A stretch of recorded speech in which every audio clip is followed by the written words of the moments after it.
Dekada ng problema sa bansa ang kahirapan. Maraming pamilya ang kulang sa pagkain, tirahan at edukasyon. At kabilang sa mga lubos na naapektuhan, mga bata. Wala man silang boses sa eleksyon, nais nilang iparating ang munting hiling sa mga susunod na lider. Narito po ang special report ni Darlene Cay.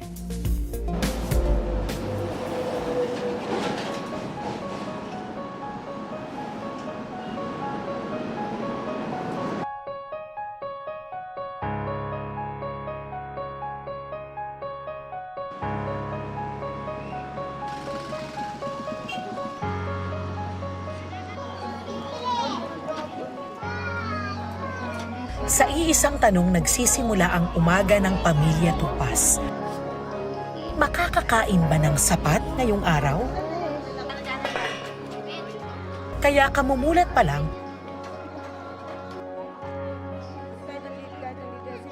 diretso agad si Babylin sa pag-ayos ng panindang ukay sa bangketa sa Temporary Helping Complex sa Tondo, Maynila. Kung saan siya nagtitinda, doon na rin sila natutulog ng kanyang mga anak. Isa sa kanila si Quinay, 10 taong gulang. Jonalyn ang tunay niyang pangalan. Quinay ang palayaw. Ba't naging Quinay? Kasi po, queen daw ako. Pangsyam siya sa 11 magkakapatid. Pagtitinda ng ukay o lumang mga damit ang pangunahing ipinangbubuhay sa kanila ng kanyang ina. Kaya sa murang edad ay mulat na si Quinay sa realidad ng buhay nila. Nakakalungkot po. Dahil? Mahirap po kasi. Ano ba ibig sabihin muna ng mahirap? Maghihirap ka kung ano. Pag may gusto kang bilhin, hindi mabibili ng pamilya mo. Sinasabihan sila ng ibang bata na, "Uy, Pinay, ba't di ka nag-aaral?" Kami nag-aaral na po kami. Sabi ko lang, sabi niya gano'n, iuwi kami ng probinsya, sabi niya. Doon kami mag-aaral. Yun lang po sinasabi niya. Tapos sinasabihan ako ni Pinay, "Mama, bakit hindi po pa kami enroll? Kasi gusto ko na makita yung eskwela." Ang sakit, ma'am. Bakit po? Ang sakit sa loob.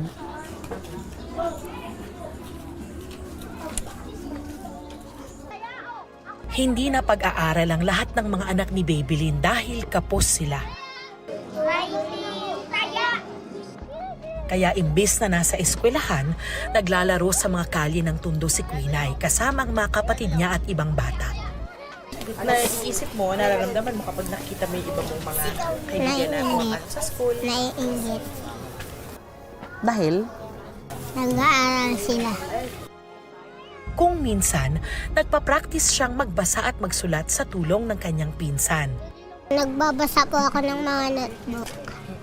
Bakit? Abakada tapos yung mga kwentong pambata. Para po pag ano ko daw, pag nakapasok na daw ako, ano daw, para pag nakapasok daw ako, marami daw ako matututunan. Pursigido si Quinay. Pangarap niya raw kasing makapagtapos ng pag-aaral para maging doktor. Pero sa ngayon, isang matayog na pangarap pa yan dahil kahit kayod kalabaw na ang nanay niyang si Babylin, ay hindi pa rin sapat ang kita niya. Bukod nga sa pag-uukay,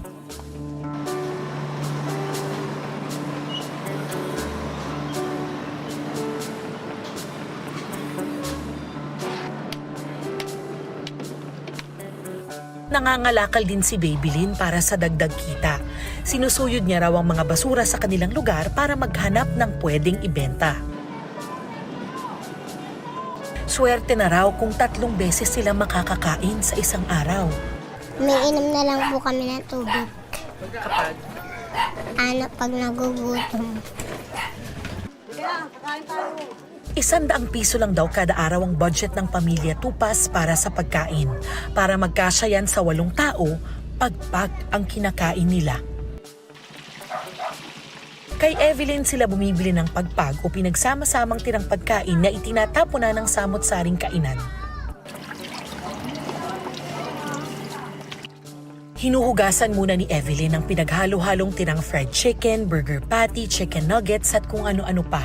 Sa kanya yan titimplahin at lulutuin. Wala pa may nagpunta dito. Sumakit yung tiyan ko dahil sa pagkain ko ng pagpag. adobong pagpag ang ulam nila ngayon. Ang isang order na tig 30 pesos, pagkakasyahin na nila sa tanghalian at hapunan. Bago ko naman sila pakainin yan, sinisigurado mo nang nahugasan siya ng maigi, tapos dadaan sa mainit. Lulutuin, kukulan na maigi. Hindi kakaiba ang kwento ni Quinay at kanyang pamilya. Halos 11 milyong kabataan sa bansa ang hindi nakakapag-aral base sa 2020 census ng Philippine Statistics Authority o PSA. Halos 3 milyon na lang daw ang mahirap, sabi ng gobyerno sa pinakahuli nilang datos noong 2023. Bumaba pa nga raw ang bilang kumpara sa nakaraang mga taon dahil sa mga iba't ibang programa ng gobyerno para tugunan ang gutom at kahirapan. Pero, base sa pinakahuling survey ng Social Weather Station o SWS, mahigit 17 milyong pamilya ang nagsasabing mahirap sila. Pinakamataas daw yan sa loob ng mahigit 20 taon. Isa sa mga tumutulong sa kanila ang Bless the Children Foundation, isang organisasyon sa Maynila. Sa mahigit 2 dekada raw nilang karanasan sa pagtulong, hindi nauubos ang mahihirap na pamilya rito sa Tondo at iba pang lugar sa Maynila. Marami pa rin gutom, no? Sa ginagawa namin, no, na pagbibigay ng family funding, no, marami pa rin ang nagre-request ng nutrition. Bakit hindi nakakapasok? Gutom. Bakit hindi nakakapag-focus? Bakit hindi nakakabili ng mga pangailangan? Kasi inuuna yung pagkain.